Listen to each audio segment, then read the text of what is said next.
திருப்பரங்குன்றம் விஷயமா தமிழகத்துல ஒரு மிகப்பெரிய பூகம்பமே வெடிச்சதுன்னே சொல்லலாம். மிகப்பெரிய விவாதமாவே அது மாறுச்சு. மௌனமாக இருக்கிறார் விஜய். அந்த மௌனம் மலையை விட கனமானது.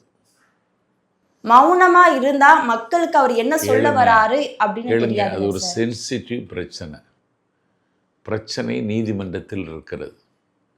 ஏற்கனவே சங்கிகள் மதுரையில் முருகன் முத்தமிழ் மாநாடுன்னு ஒரு மாநாடு போட்டார்கள்.